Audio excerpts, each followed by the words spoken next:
Hello hello check hello. ধন্যবাদ। অতি চমৎকার যে পালা দেওয়া হয়েছিল, ওই পালা হতে গান রাখা হয়েছে। আমি যে কথা রেখেছিলাম, আমার যা জানার বাসনা ছিল, অত্যন্ত চমৎকার ভাবে উত্তর দিয়েছেন। পালার বাইরে যে একটা কথা ছিল গান সম্পর্কে, সে বিষয়ে অত্যন্ত চমৎকার ভাবে দলিল সহ প্রমাণ দিয়েছেন যে গান, সব গান হারাম নহে। ধন্যবাদ জানাই, অতি চমৎকার করে ওনার আসর শেষ করেছেন। এবং ধন্যবাদ এইখানে যারা আছেন, নীরবতার পরিবেশ দিয়ে, অত্যন্ত চমৎকার একটি পরিবেশ দিয়ে গান শুনছেন, সকলকেই ধন্যবাদ জানাই। তো এইখানে কয়েক শ্রেণীর মানুষ হয়ে গেছে, কেউ পালা শুনবে, কেউ বিচ্ছেদ শুনবে, কেউ দরবারি শুনবে, কেউ আবার বলে কথা কম। তো আসলে এখন পড়ে গেছি বেকায়দায়, কোনটা করব কিছুই বুঝতেছি না। তবে যেহেতু এটা একটা উরুস মাহফিল, এখানে দু চারটা কথা হবেই, কথা কম রাখার চেষ্টা করব। চমৎকার গানের সাথে একটি পয়েন্ট বা একটি প্রশ্ন যাই বলেন, আমি গুরুর কাছে যাব, আমার মধ্যে কোন রোগ রয়েছে, আমি কোন রোগকে মুক্তি করতে যাব, ভক্তের মধ্যে কোন রোগ থাকে, সেই রোগ মুক্তি করার জন্য একজন কামেল গুরুর প্রয়োজন। চমৎকার একটি কথা। যদি আমার মধ্যে সমস্যা না থাকতো, তাহলে তো আমি ওই সমস্যার সমাধান খুঁজতাম না। অবশ্যই আমার মধ্যে রোগ রয়েছে, যে রোগের কারণে, যে রোগের যন্ত্রণায় আমি ওই রোগকে ভালো করার জন্য একজন মানুষের কাছে যাই। সেটা হোক রোগী একজন ডাক্তারের কাছে যায়, সেটা হোক একজন শিষ্য একজন কামেল গুরুর কাছে যায়। তো আসলে রোগ, শিষ্যের রোগ কি হতে পারে? ভাবা পাগলা একটি গান লিখেছেন, তুমি ভেবেছ কি মনে এই ত্রিভুবনে, তুমি যাহা করে গেলে কেউ তো জানে না, বারে বারে আর আশা হবে না। কার আর আশা হবে না? তারই একমাত্র আর আশা হবে না যে এই জীবনে তার আত্মাকে মুক্তি করতে পেরেছে। কিন্তু সবাই তো আর এই আত্মাকে মুক্তি করতে পারে না, তাই বারবার আবার আসতে হয়। তো আমার রোগটা হচ্ছে এই, আমি আত্মার যন্ত্রণায় রয়েছি। এই রোগটাকে মুক্ত করতে পারলে আমার আশা বাড়ন হবে। এই রোগের জন্য আমি আমার গুরুর কাছে যাই, এবং এই রোগকে ভালো করার জন্য কিছু দিক নির্দেশনা রয়েছে, যেগুলো আমি পালন করতে পারলে ওই রোগ হতে আমি মুক্ত হতে পারবো। ধন্যবাদ। আমি অল্প কথায় রাখার চেষ্টা করেছি। গানে গানে প্রশ্ন করার থেকে আমি একটি দরবারি গান রেখে তারপর ছোট করে একটি কথা রাখবো, যেন প্রশ্নমূলক গান করলে কিন্তু অনেক সময় লাগে, কারণ একটা গানের মধ্যে অনেকগুলো প্রশ্ন থাকে। আর একটা গান ভাঙাইতে গেলে এমনিতে একজন শিল্পীর 1 থেকে 2 ঘন্টা সময় লাগে। কিছু কিছু গান সারা রাত্র শেষ হয়ে যায়, তারপরেও ওই গানের সমাধান আসে না। ধন্যবাদ। বাবাজিকে স্মরণে রেখে গান রাখছি, বিচ্ছেদ গান রাখবো, সারা রাত্র ব্যাপী গান হবে, এখানে গান হবে। ধন্যবাদ, নীরবতার সঙ্গে শোনেন।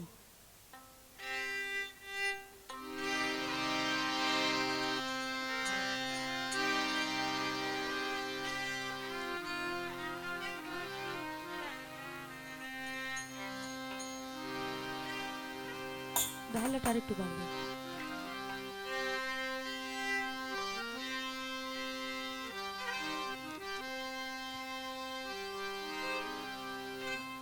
লা ইলাহা ইল্লাল্লাহু মুহাম্মাদ রাসূল।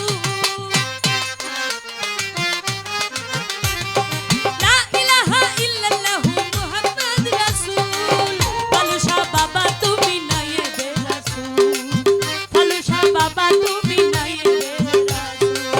লা ইলাহা ইল্লাল্লাহু মুহাম্মাদ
তোমারই দরবারে আমি হয়েছি হাজির,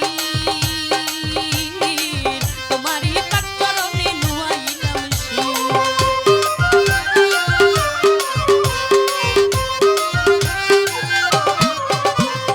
তোমারই দরবারে আমি হয়েছি হাজির,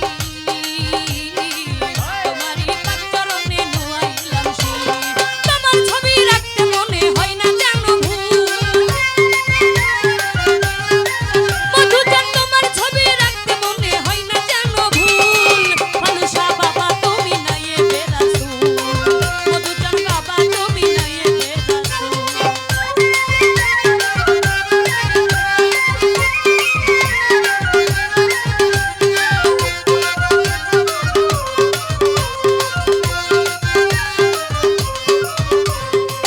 ইসলাম প্রচার করতে তুমি আইলা বৈরাবর, উড়াইলা তৌহিদের নিশান হইয়া কাতর।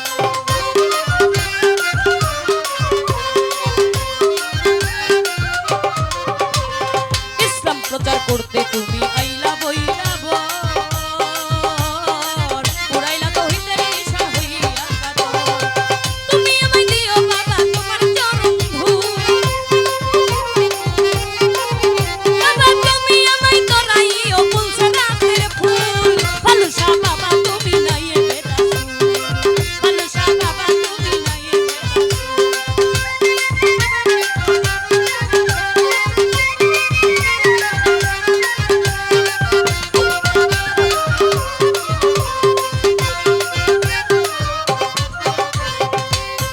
লা ইলাহা ইল্লাল্লাহু মুহাম্মদ রাসূল। দয়াল বাবা মুর্শিদ তুমি আমার নায়েবে রাসূল।